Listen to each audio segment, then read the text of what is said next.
The plan of Barcelona is fascinating and easily identifiable with these city blocks. But in the heart of this city, you have this one giant block, almost 9 times a regular one. In this block is a hospital.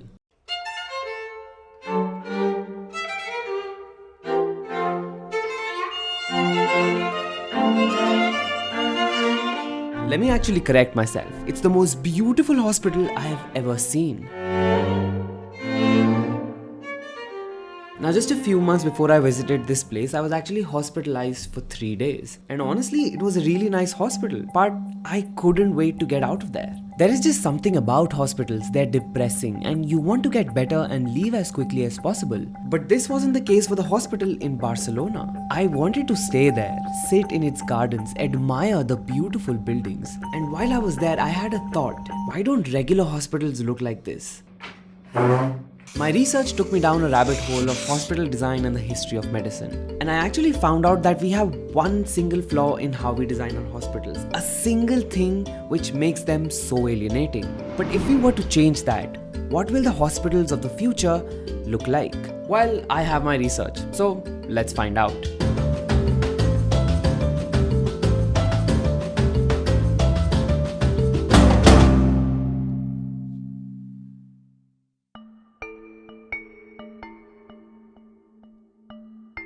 Okay, let me first give you a bit of context. In May of this year, I hurt my knee, specifically my meniscus. That's the stuff in your knee joint that acts like a shock absorbent. I had actually torn it and I needed a minor surgery to correct it. And I actually stayed in a hospital for just 3 days. And yes, that is a video of my friends playing with my bed. Then in July, after I got a go-ahead from my doctors, I went to Europe to specially document the Venice Architecture Biennale. There were so many cool things I saw there, like this brick made of elephant poop, this AI-generated disaster relief structure, and a talking robot. I can't wait to show you guys all of this. Wait for that video. In the same trip, I went to Barcelona and this is where I visited this hospital. Hospital de Sant Pau. It was designed by a Catalan architect and I'm not going to try and pronounce his name. I'm just going to put it right here on the screen because I know I will mispronounce it. So he designed this building between 1902 to 1930. So let's take a look at the design of the hospital. There are 12 pavilions here. Each of these pavilions handled a different specialty. Let's start with our main building. This was the entrance building to the hospital. As soon as you enter, you're greeted with a large entrance hall with marble columns and mosaic covered ceilings. The building here was almost designed like a church, and if you look at it in plan, it was designed to represent a human with open arms, inviting people in. Now each of these other buildings were specialty wards. This is where the patients were kept and treated. High ceilings, sunlit foyers and beautifully tiled walls. Now right in the center of this scheme is the operation theatre. This is where the surgeries took place. It has these floor-to-ceiling windows and even half the roof is glass, so there was so much natural light that entered the space. By the way, I do not know if this was an original feature, but today with just a push of a button, you can actually cover up all the windows. The design here also has a whole series of underground tunnels. All the patients in the hospital were transported using this system. Now outside these buildings is where the main magic was. The whole area was beautifully landscaped. There are loads of trees and medicinal plants that grow within the compound. In fact, there are so many orange trees here that the people of the hospital even made orange jam. And they actually do that to this day. I actually got myself a jar of the orange jam. I've not tried this yet, I'm on a diet, but I'm gonna show it to you. Wait. There you go. Anyway, coming back to the design, as you walk in the campus, you can actually see what the idea was here. Healing through design. In these spaces, you were not just one with nature, but one with one of the most beautiful structures built by man. So this hospital was designed keeping in mind patients and keeping in mind their mental health, what they would be going through while recovering, keeping in mind doctors, what they go through while, doing their daily activities. This design was designed to be human before any profession or before thinking of patients, before thinking of this as a hospital. This was thought of as a space. I think the architect knew that good design can actually assist a person to get better. But even though it was a fantastic design, this hospital got shut down for a modern hospital.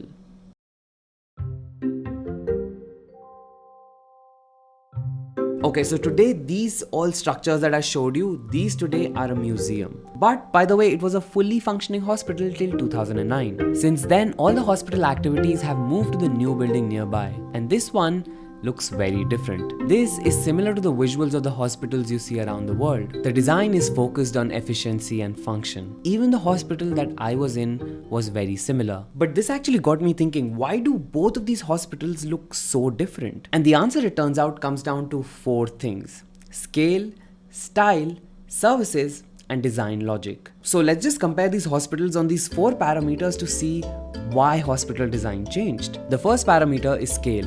Now, the original building designs were laid out in this large, expansive space. There was enough space for not just the original pavilions, but also the landscape design. Modern hospitals take all of these functions and fit them within taller buildings. This is because land prices today are super expensive. The original design even has high ceilings in patient rooms, and even though it looks fantastic, in modern hospitals you cannot waste so much space for one floor. So the scales of modern hospitals are much more modest compared to the old one. Our next parameter is style. Now, this is one of the most obvious one. The reason that these two hospitals look so different is because while they're built in different architecture styles, the original design here was built in an Art Nouveau style or a Catalan Modernisme style. It has these beautiful domes, incredible hues, statues, symbols everywhere. That was a design style prevalent at the time, and it calls for a maximalism sort of beauty. The new hospitals are built in a modern and minimal way. Most things in newer hospitals are things that need to be there. All excessive ornamentation is stripped away in this style. So it's basically an evolution or change in aesthetic sensibilities. The third and one of the most important parameters here is services. Now let me actually tell you what services means as an architectural term. So this is a plan of a public toilet. This is the electrical layout, and this is the plumbing layout. These are called services. These are things that can actually help in the running of a building. When you increase the scale of a project, the complexity of the services increases. One of the best ways to visualize this complexity is in this building in Paris. It's called the Centre Pompidou. All of the building services run on the outside of the building. The plumbing, electrical work, elevators, escalators, fire safety mechanisms, everything is on the outside. So basically, as the projects change, the scale and complexity of the services changes as well. And in a hospital, all of this becomes even more tricky, because now you're thinking about service cores, oxygen lines, locations of the ORs, location of the ER, patient rooms. Each of these areas requires so much planning in terms of electrical systems, plumbing, and even fire safety. So even though the buildings of the previous hospitals were beautiful, they were built 100 years ago. The services since then have gotten very, very complicated. So it's actually not possible to build like the buildings of Hospital Sant Pau today. At least not if you want it to be efficient but also affordable. When architects are designing hospitals, they actually work within strict parameters: floor-to-floor heights for ducts, mechanical systems, surgical zones, and emergency access. Hospitals are designed like machines. Every corridor, every elevator, every turn is designed for efficiency of movement, not for comfort. So basically, hospitals today can't look like this because it doesn't make sense anymore. But if you remember, there was one last parameter, one last difference between these two hospitals. So now let's talk about the design logic. In the old buildings, the architect believed in the power of healing through design. He created spaces that will make a user feel good and promote wellness through peace of mind, connecting the body with nature and the reduction of stress. The design logic here was to create spaces that users will feel good in. If they feel good and are connected with nature, they get better soon. But these designs also emerged from something called the germ theory. This theory came in the late 1800s, and it centered around the concept that clean air, good sunlight, good ventilation, these are the kind of things that can reduce germs and make patients better. This is one of the reasons why when you see pictures of old hospitals, you see these giant halls with large windows and naturally ventilated spaces. I mean, if you also remember Harry Potter, there was also the nursery or the hospital wing within Hogwarts, and it had this giant room, high ceilings, beautiful windows, natural light coming in, many beds within this one space. This is actually how a lot of the old hospitals look like. I mean, the difference was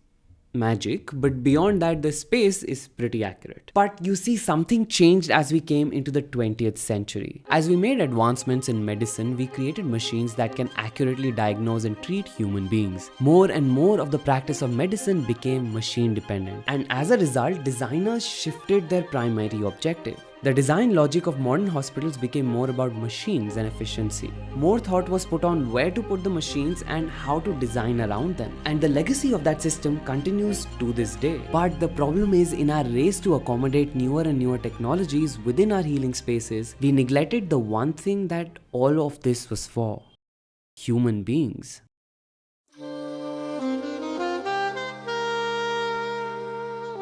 In 1984, Dr. Roger Ulrich released a study that analyzed the records of 23 patients over 10 years. These patients were all recovering from a gallbladder surgery. He found out that the patients who were in a room where they had a view of nature on average healed sooner, had less complaints, and required much less medication. Since then, more and more studies have come out that have researched how design can have an impact on human well-being, especially in hospitals. So when we think about it, where we went wrong is that we did not have the full picture back then. And because we did not have all of the information, we actually walked away from what actually works. Today we have evidence to prove why Sant Pau Hospital was a good design. It connected patients with natural light and ventilation. It gave them spaces to connect with nature. So even though for the longest time architects' creativity and their aesthetic sense have been pushed to just design the lobby or the landscaping outside, we know now that prioritizing machines over human beings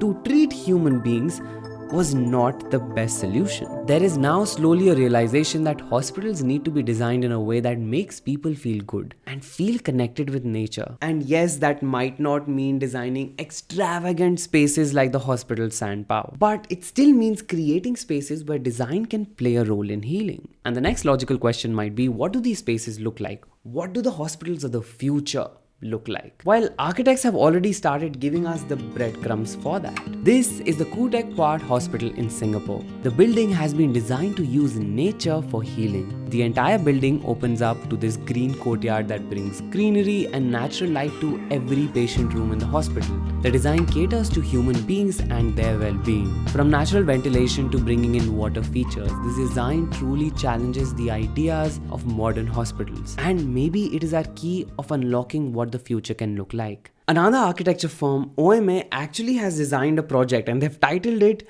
Hospital of the Future. They looked at the current hospitals and listed out all the drawbacks that they have and came up with a new design. They created a low-rise building which is designed to give way to multiple courtyards, and all the functions are arranged around these courtyards. They give all patients and doctors access to not just natural light and vegetation, but to the courtyard themselves. The whole thing will be modular, so it can be scaled up or scaled down as required. And as demands change, things can be rearranged. They call this the hospital of the future. They're also bringing back ornamentation and variation to the building and doing away with bleak modern designs and creating spaces that can actually bring people joy. The idea here was to learn from what wasn't working and design something that actually works, that can actually help heal people. Now, these are only some examples, but the point I'm trying to make is that architects today are actively working with healthcare professionals, with other doctors, with researchers to find out how design can have a positive impact on patients' health. And they're incorporating all of that into their new designs. And yes, maybe part of that research is going back to a 100-year-old hospital and seeing what exactly made that hospital special and that hospital work. So we are slowly getting opinions, arguments, research. We're getting a lot of feedback, but the thing is, will we listen? Will the architects of the future actively include patient well-being in the design of the hospital? Hopefully yes, and we are moving in that direction. But the actual reality, only time will tell.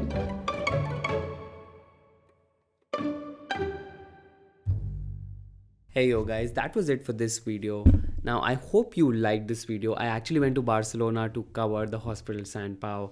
It was such an interesting design and I really wanted to show it to you guys. But all of this, everything that I do, it takes a lot of effort, and it also costs a lot of money to do these trips, to actually document these spaces. Now the way I work is support from you guys, support from the sponsors in different videos. But one of the best things that you can actually do to support me is to subscribe to this channel, because most of the people that actually watch videos are not subscribed to the channel. It's a very small thing, but this is the best way to help contribute to my cause, to getting architecture to as many people around the world, to traveling the world and documenting and making think pieces like this. So do subscribe, do give it a thumbs up, and the first 7 days when the video is out, there's also an option of hype. You can hype a single video 3 times. You're given 3 hypes per week. You can actually use all 3 of them on this video if you wish and if you liked it. But anyway, what did you think of everything I discussed in this video? Let me know in the comments. And yeah, I will see you guys soon with more such content. Let me know in the comments also if you want me to create content specifically on something. I love to read what you guys have written, and I love to take in your recommendations. That was it. I will see you guys very soon with more such content. Until then, bye bye.